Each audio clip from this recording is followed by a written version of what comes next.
Welcome to the introduction to something called a limit. Major concept for calculus. Um, the word when used in English means that you are setting a maximum for something. But in calculus, we mean it as in what value are you approaching? What height slash value, and specifically an output value, are you approaching? And if I give you a function, f of x, and let's just make it be just like a simple parabola, right? Like x minus 1, quantity squared, and I want to find the limit as x approaches 2. And so I say, hold on, that arrow didn't draw. That arrow is very important. It says x approaches 2 of my function f of x. Okay, so let's be able to read this thing out loud. You might want to listen, pause, and repeat. Okay, so the limit of f of x as x approaches 2. My handwriting could not be any worse. Okay, so how do you do that? Well, it turns out that f of x is this, pretty well defined function. It's a parabola. I know that, it just makes a nice shape. We are about to talk about something called continuity in the actual lecture notes. And in continuity, what you'll find is that there aren't any holes or asymptotes that kind of cause troublesome behavior. So, any input that you put in, you definitely can get an output. That's a continuous function. Also, we say sometimes that you could trace it with a pencil for forever and never have to lift your pencil to go over any jumps or holes, then that means it's continuous. Now, so I'm saying to you, just so you know, parabolas are always continuous, unless for some reason we define it to not have a point that is continuous. So then I'm going to go ahead and say here that I have 2 minus 1 being squared because I'm plugging in that x is 2. And you're like, oh, well, that makes sense. And so 2 minus 1 would just be 1, and 1 squared is just 1. And so that's my height. That's my height of my function, or the output value, when I plug in a 2. And right now you might be saying, well, what's the difference between this limit as x approaches 2 and this function when I plug in an output value of 2? Well, for this function, there's no difference at all, except this is called the function value, and this is called what we are approaching.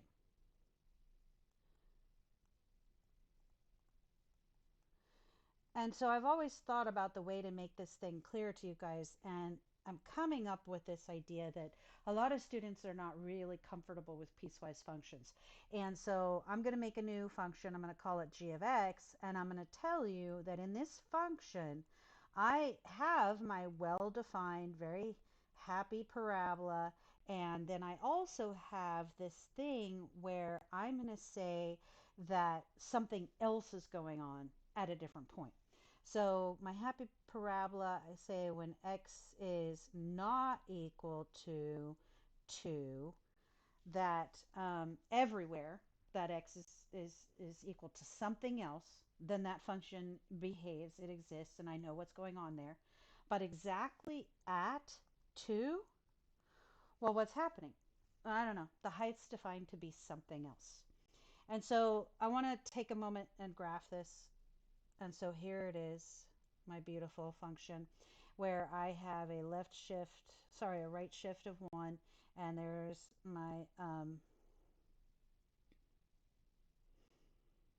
my vertex, and then it goes up 1 over 1 and up 3 and over 3, and ta-da, here is my parabola.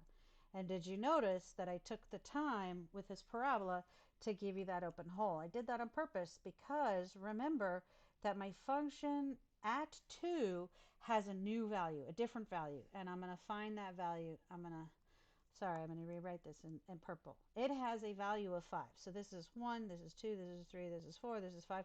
Right there, when x is equal to 2, my function has a hole in it down here, but it's allowed to equal something up there.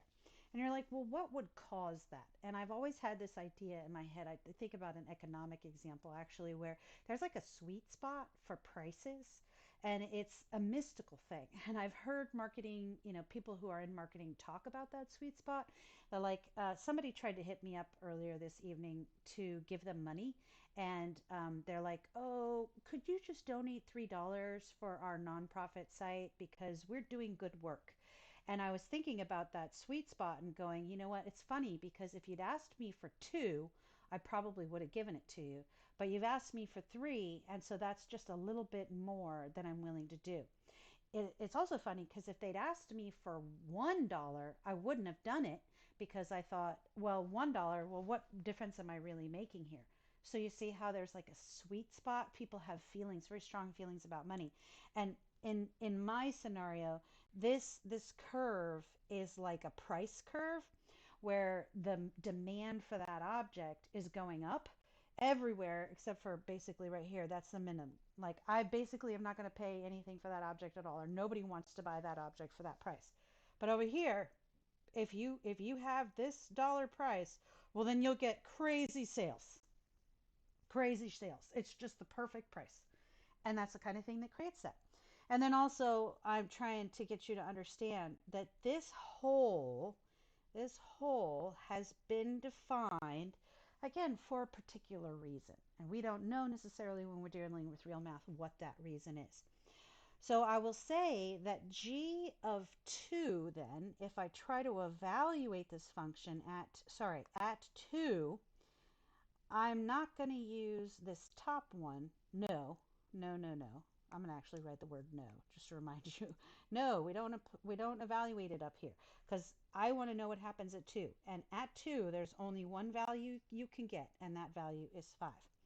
But the limit, on the other hand, this thing called a limit,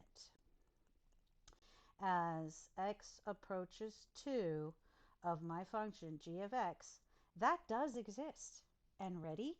This is following the regular curve.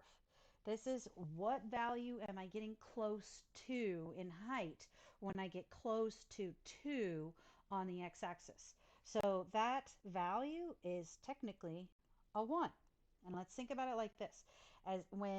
If I was to make a table right here of values for my function g of x, when I say that x is like 1.9, well then this is, 1.9 minus 1, that quantity squared is zero point 0.9, which is squared, which is the same thing as 9 times 9, which is 81 with 2 decimal places, so 0.81.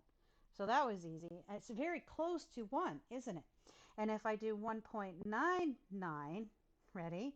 Then I have 1.99 minus 1, and that gives me 0.99, which is 99 squared, which is actually a little bit bigger. I don't happen to know what that is off the top of my head, but it's a little bit bigger, and it's getting closer to, ready? It's getting closer to 1.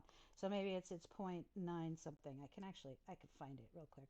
But I wanted to just sort of let you know that when we talk about what we're approaching, we're picking numbers that are successively closer to the actual x that I want to consider and seeing what do I get.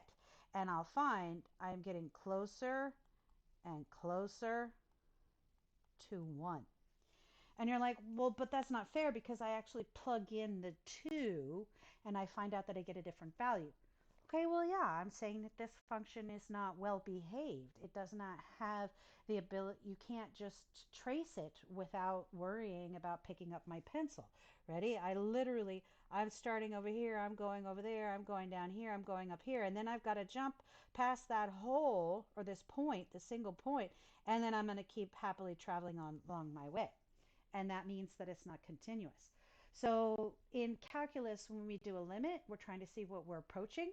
And then if we can sort of determine what we're approaching And if we can determine that a function exists there, then we can say for certain that it is continuous. And these ideas were used to help us define how a function looks or how a function behaves, even after we get bored of plugging numbers into it, right? Because I got bored, shoot, on the second step of plugging numbers in, and other people do too. So we wanted to be able to, with confidence, say, oh, we know that a parabola is great the whole way through.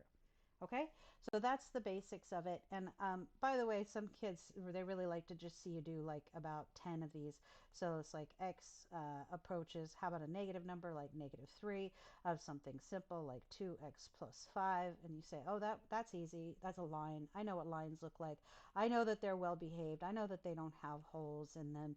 And I know that the domain and the range is all real numbers. So just plug it in and get your answer. Okay, great.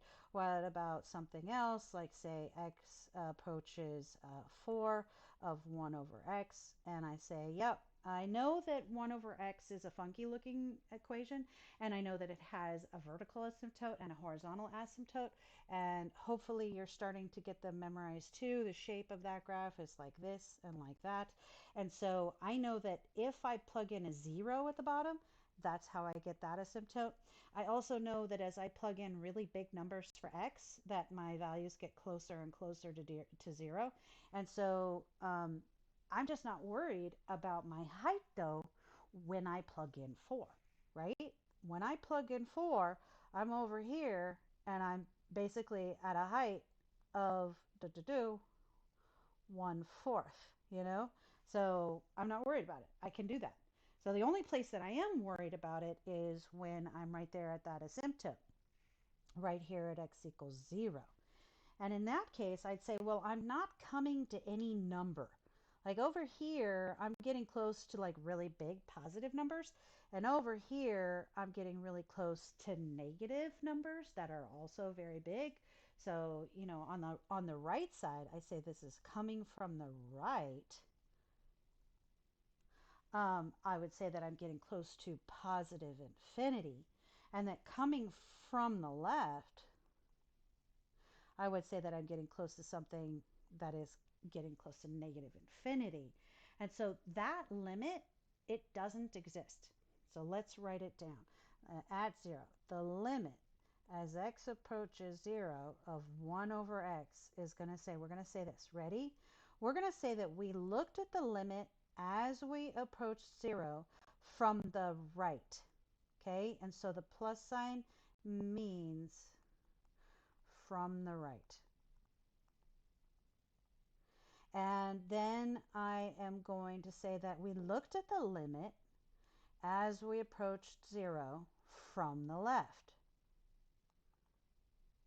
And when I looked at those two numbers, ready? I'm going to plug in what I got. I got that I was coming in from the right, I got positive infinity, and from the left, what I got was negative infinity. And right here with big red, I could say those things do not equal, and therefore the limit that I was given, which is that x approaches 0 of 1 over x, does not exist. And you're allowed to abbreviate like that, and we know what that means on the AP exam. You save yourself some time by not writing the words does not exist. Okay, so that's the basics of limits and a little bit of a clue as to what you're going to see in lecture, as well as an introduction to that idea of continuity. I will say then that one thing that I think is like really important and is worth saying twice or 3 times even, is that in order for continuity to exist, you have to check the limit as x approaches from a number, right? Your number exists at a point, and let's call it a point A. So I'm going to put A here. You have to check the function as we approach from the right, and it needs to equal the same thing as the limit as we approach from the left, and it needs to equal the function when we evaluate it at that point. And if you can say check, check, check, then you can say that it is continuous at that point.